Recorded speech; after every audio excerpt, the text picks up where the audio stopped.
Sarah woke up at 3 a.m. again. Not from a nightmare, from a thought. It's my fault.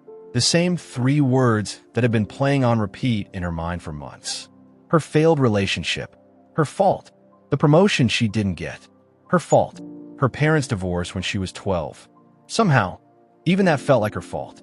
Everything that went wrong in her life had one common denominator, and she was staring at it every morning in the mirror.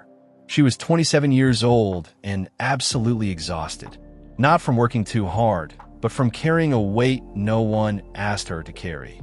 The weight of blame. Every mistake, every disappointment, every tiny imperfection.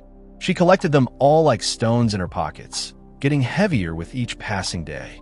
Her best friend noticed it first. They were having coffee when Sarah apologized for the 3rd time in 10 minutes. For being late. For ordering complicated drinks. For talking too much. Her friend put down her cup and said, "Sarah, why do you apologize for everything? Even things that aren't your fault?" Sarah laughed it off, but that question stayed with her. Why did she? That night, sitting alone in her apartment, Sarah did something she hadn't done in years. She took out a notebook and wrote down everything she'd been blaming herself for. The list was long, painfully long. Her breakup, her career setbacks, her friendships that faded, her family issues, even things from childhood. Then, next to each item, she forced herself to write one honest question. Was this really all my fault? Her relationship ending. She wrote, "He cheated. He lied. He made choices I couldn't control." The promotion she didn't get. She wrote, "They hired the boss's nephew.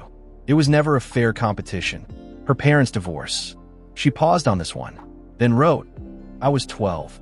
I was a child. This was never mine to fix." Tears fell onto the page. Not sad tears. Something else. Relief, maybe. Because for the first time in years, she was seeing the truth. She wasn't responsible for every bad thing that happened around her. She was just a person. A human being doing her best in situations that were often out of her control. Week 1, Sarah started catching herself. Every time that familiar voice whispered, "It's your fault," she paused. She took a breath. She asked, "Is that actually true? Or is that just the story I've been telling myself?" Sometimes the answer was still yes. She had made mistakes, real ones, but they weren't unforgivable sins. They were just part of being human. Week 4, something beautiful happened. Sarah made a mistake at work. She sent an email to the wrong person. The old Sarah would have spent 3 days drowning in shame. But this Sarah? She fixed it, apologized once, and moved on. Her colleague said, "Don't worry about it. Happens to everyone." And for the first time, Sarah actually believed that. 3 months later, Sarah ran into her ex at a coffee shop. He tried to make small talk. The old Sarah would have felt that familiar wave of, "Maybe if I had been different." But this Sarah smiled politely and walked away. Not with anger, not with bitterness, with something more powerful, clarity. She finally understood that his choices were his, not hers to carry. Someone asked her recently, "You seem lighter somehow. What changed?"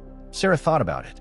She thought about all those stones she'd been carrying, all that blame she'd been holding on to, all those years she spent punishing herself for being imperfect.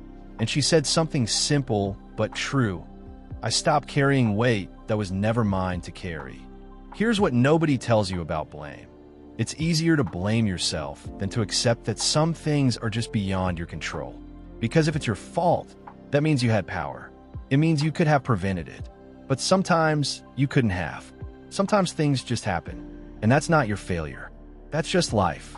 You're not responsible for other people's choices. You're not responsible for circumstances beyond your control. You're not responsible for being perfect. You're only responsible for showing up, doing your best, and being kind to yourself when you fall short. Because you will fall short. Everyone does. And that's okay. So stop blaming yourself for everything. Stop carrying those stones. Put them down. Not because you're running away from responsibility, but because you're finally seeing clearly. Some things were never yours to fix. Some things were never your fault. And you deserve to be free. What weight are you ready to put down today? Let me know in my next video.